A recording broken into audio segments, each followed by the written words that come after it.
Good morning, everyone. Time for Buccaneers Insider Live, presented by Miller Lite, Casey Phillips, and senior writer and editor Scott Smith here. And as always, this is where we take all of your questions. So if you have not already started to do this, head on over to the Buccaneers Facebook page, and in the comment section underneath our live video, that is where we will find your questions. So as we give people a chance to submit some of those, a few different things of news this week. One was a couple roster moves. Tell us about the long snapper role with the Buccaneers. Well, unfortunately, Zach Trenner had to go on the reserve COVID-19 list on Monday. That doesn't necessarily mean that he is out for the game, because if he is fully vaccinated, which we suspect that he is, then if he can return two negative tests 24 hours apart, he can play. And we've seen that happen recently. I believe TJ Watt did that for Pittsburgh. So I think that's what the Bucs are hoping for, because the response so far has been to re-sign former Buck long snapper Garrison Sanborn, who fortunately happens to be a Tampa native, played at Jesuit just like a mile over there. They re-signed him, but to the practice squad. Now he could either be promoted or even just elevated for game day if the Buccaneers need a long snapper. But I feel like the fact that they signed him to the practice squad first means they're still holding out hope that Trenner can make it back for the game. Okay. And then I know some other interesting news. Of course, we always get questions about all the different injury situations, and Richard Sherman has been one that has been out for a while now. And Bruce was asked about him this week. Tell us what we might know about Richard Sherman and his return. Yeah, we usually can't provide a lot of information on injuries on Wednesday morning because it's before practice started, but we do have some this time. And this is something the Buccaneers are going to release in about a half an hour. But Richard Sherman and also wide receiver Justin Watson are returning to practice today. Now, Sherman's been on injury reserve since he hurt his calf in pregame warmups against Washington back in week 10, I think. And Justin Watson has actually been on the reserve physically unable to perform, or PUP list, since he had knee surgery in July. So he's just been kind of out of the picture the whole time. And coach was actually asked about both those guys on Monday. About Richard Sherman, he said he was hoping he was close to getting back, which obviously that looks to be the case now. And then when he did come back, he would also start training at safety, which I think is very interesting. And it actually makes a lot of sense. I mean, this is a guy, his intelligence and his experience is one of his main calling cards right now. And it seems like a guy you could move to safety and would be able to handle that. And we'll see how that goes. But the Buccaneers clearly have a need at that spot right now. And then with Justin Watson, coach said it would probably take some injuries for him to factor into the receiver position at this time. But just forget about, what's going to happen for him right away. It's just good news that he's getting back on the field. Yeah, absolutely. And then we had a question from Matt, who says, hello from the UK. Love all of our Bucs UK fans. He said, how good has Cam Gill looked in limited snaps? And do you think he is worth more of a look? Coach Arians himself said that both Cam and Anthony Nelson are earning more snaps, and you're seeing that start to happen. Yeah, Cam Gill, you know how many snaps of defense Cam Gill has played so far? 17, and he's got 2 sacks. That is high production, that's for sure. He seems to me like a real high motor guy, plays really hard. He's had some chase plays, that have turned out good for him. And Anthony Nelson has like 6 quarterback pressures in the last 4 games. I know that the questioner Matt didn't ask about Anthony Nelson, but I thought I'd throw that in there. But yeah, and I think that makes a ton of sense for guys like Gill and Nelson to play more snaps down the stretch here, because it's a long season, and Shaq Barrett and especially JPP, who constantly has to play through injuries, they could use a little bit more of a rest down the stretch to keep them fresher for what we presume will be a playoff run. Right. And yeah, that's 17 games. I mean, I just think in general, everybody being fresher is going to be, big, especially when you are wanting to make a long playoff run, 17 games or not. It is nice to have people ready to go. And with injuries, even, getting your depth ready is such a nice thing if they're already making cases for being out there. And Cam Gill, I just love that he's been a guy that's proven his worth from day one, that he already defied the odds by just making the roster as an undrafted guy in the year that there wasn't an off season. Yeah. The fact that he earned that spot to begin with was already pretty incredible and shows that he steps up when given the opportunity. All right. So our next question, Asher said, do you think the Bucs will copy the Pats blueprint and run the ball more to keep Buffalo's offense off the field? Wow. I don't know if they'll copy that exact blueprint and throw the ball 3 times.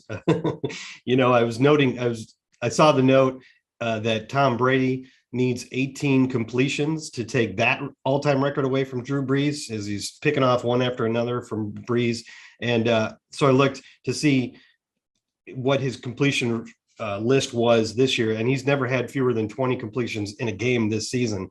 And that tells you, I don't think he's had fewer than 40 passes, maybe once or twice in a game this season. So I understand that you see a team run for 222 yards against the Buffalo, and it keeps them off the field, and that's good. But I just don't see the Bucs not throwing the ball 40 times. I think they want more balance in their rushing attack rather than having that really be the key focus. I mean, balance in their offense with rushing rather than that being the key focus. And I, honestly, the conditions of that game on Monday were something that obviously will not be duplicated in this game. Nobody really wanted to throw the ball. The Bills did it more because they kind of had to. But I don't know if you watched the game, but it was kind of incredible to see an offense that the defense knew they were going to run the ball and still had a tough time stopping them. Now, the defense did get a lot of third down stops. They did get a lot of tackles for loss, but really the Patriots only scored one touchdown on a run that probably shouldn't have broken for as long as it did. So some of that is a little bit fluky. The Bills defense has been better against the pass first overall than it has against the run, which I think they're 13th, but they still haven't been bad against the run. So I don't think the Bucs watched that game and really took anything out of it because it was just such an unusual circumstance. Yeah, that's true. And I know this is one of those questions where if you had it ahead of time, you'd be able to find the exact answer with stats and everything.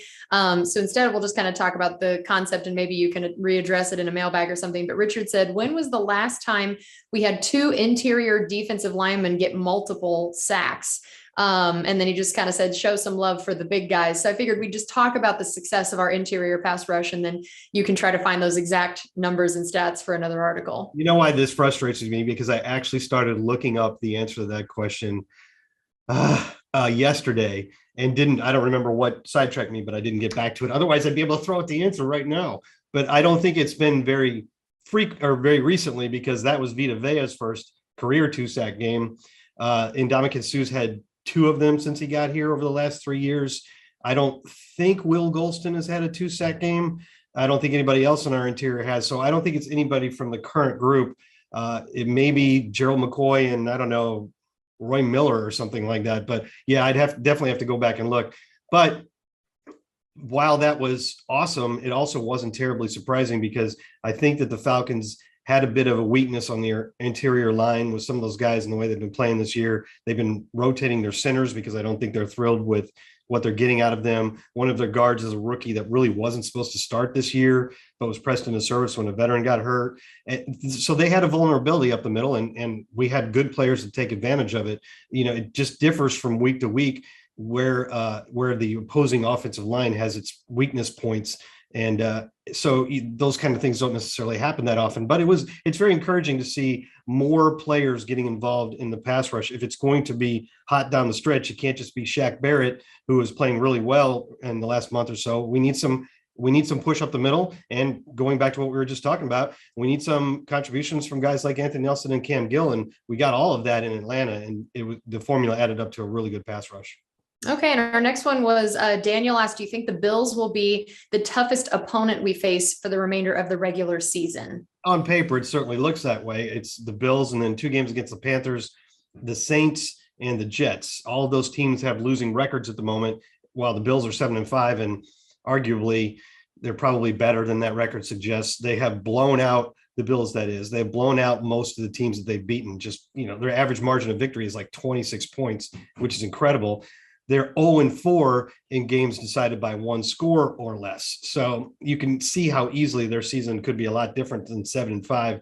They're ranked first in the league in the yardage. They're ranked first in the league in defense, and I believe 4th in offense. They're 4th in scoring, I believe. They're just really, really good on both sides of the ball. And obviously the only other candidate I think to displace them for this question would be the Saints, simply because of the Bucs' troubles with the Saints over the last 3 or 4 years.